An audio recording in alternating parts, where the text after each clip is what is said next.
Hey Bible readers, I'm Tara Lee Cobble, and I'm your host for the Bible Recap.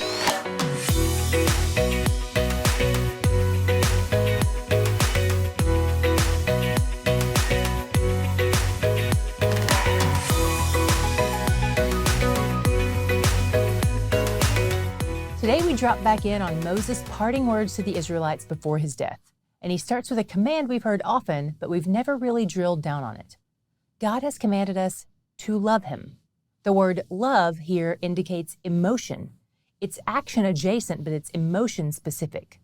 So how do you command a feeling? As one Bible teacher says, the heart cannot love what the mind does not know. And I'm guessing that by fixing your eyes on his word daily, by looking for him in scripture instead of for yourself, that you love him more now than you did 75 days ago. The more we take our eyes off ourselves and get to know this infinitely lovable God, the more we will love him.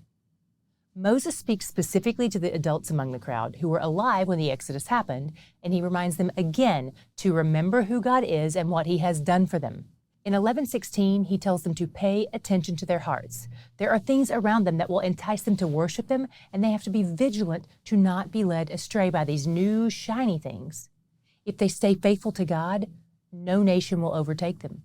God has already proven that he can defeat bigger armies. There's an interesting image at the end of chapter 11. He tells them to choose between blessing and cursing, represented by two different mountains, Mount Gerizim, the mount of blessing, and Mount Ebal, the mount of cursing. The Israelites will perform the ceremony and the commands for this later in Deuteronomy, so we'll just put a pin in it for now, but know that we're coming back to it. Moses continues to warn against idolatry, and if it's starting to feel like he's repeating himself, it's because he is. First of all, he's old, and old men tend to repeat themselves a lot. But second, and most of all, that's what we all do when something is important. This is the theme of Deuteronomy. Moses is very concerned about their faithfulness to God. And it's good for us to read these things as well, because we all need daily reminders of who God is. God called them to remember his word when they sit down and when they walk, when they lie down and when they stand, which happens lots of times a day. So surely we can read it once a day. He tells them again to destroy all the paraphernalia of worship to other gods, and he includes a word we've seen a few times but haven't yet talked about. The word is Asherim. Asherah was a fertility goddess, and the Canaanites worshipped fertility. Let's be honest, the Israelites kind of seem to as well, but in their own way. The Asherim are wooden poles that have a figure of Asherah on them. God commanded them to destroy these when they entered Canaan. Another phrase you may see referenced sometimes when we talk about idolatry is the term high places. Most of the pagan worship sites were set up on hills and in mountaintops or under especially distinct trees. So anytime you see God telling them to destroy the high places or the trees, he's talking about destroying the places of Canaanite worship. Moses also reveals that there will be a major shift in how some of the laws and sacrifices work once they get into the Promised Land. First, in 12:5, he says there will be one specific place in the Promised Land where God will make his dwelling place. This is nothing new, really. The manifest presence of the Lord dwells above the Ark of the Covenant in the tabernacle, but the tabernacle will no longer be in the midst of the encampment. It will be in the midst of a whole new land, and they're going to be spread out over the land, which is the size of the state of New Jersey. There will be Levites allotted to live among each tribe, but the tabernacle, wherever it ends up going, will be the only place where they can offer burnt offerings. Moses says that all the Israelites will travel to that one place, even if their allotment of land is far away. And when they go, that's where they will worship God and make their sacrifices to him. I don't know how you felt reading this, but I kind of panicked. If I had been an Israelite and I wasn't in the tribe that got the land allotment for the tabernacle, I would be scrambling to marry into whichever tribe did. Not because I don't like to travel, but because I would want to be as close as possible to wherever that mercy seat was going to be. I cannot imagine having to move away from the manifest presence of God. But one thing they all get to start doing once they enter Canaan is eating meat whenever they want. And even the people who are unclean can eat meat too. What this implies is that likely up to this point, the only meat anyone could eat was meat that had been offered to God. And since having that offering come in contact with an unclean person would make it unclean, then unclean people had to be vegetarians by default.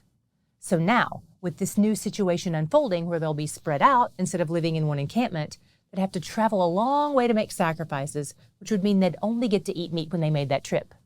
With this new addendum, God is basically saying, you can eat meat in your own land anytime you want. It doesn't have to be sacrificed to me first. Moses warns them not to add or subtract anything from what God has commanded. And he gives them a heads up that there could be people who will mingle the truth with lies as a means of enticing them in little by little. For instance, in 13:1-2, he gives the example of a false prophet or a diviner who provides some correct insights, but who uses that wow factor to lure people away from Yahweh. Just because someone speaks truth, that doesn't make them a prophet of Yahweh. Even a false prophet can be right, but it doesn't mean we should follow them or seek truth from them. Moses said God may sometimes use this kind of thing to reveal their hearts to them. And then God commands that the false prophet or diviner get the death penalty. Not only because that's what's required of the covenant when someone breaks the first commandment, but also as a means of protecting their covenant community from further spread of their lies. God demands this kind of allegiance to himself over strangers and even over friends and family members who try to lure them into apostasy.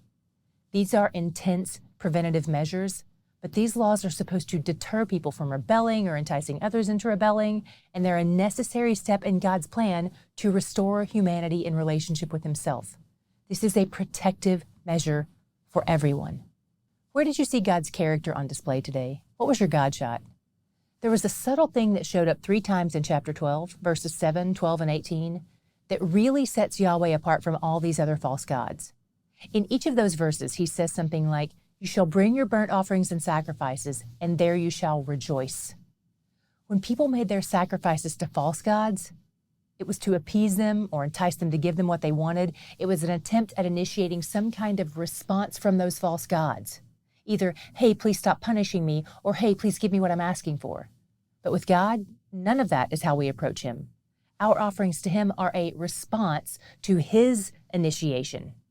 And it's not about appeasing him. It's about rejoicing in his provision and his relationship with us. What a great contrast to every other god. All those worshipers of false gods are missing out on the rejoicing because Yahweh, he's where the joy is. Life is busy.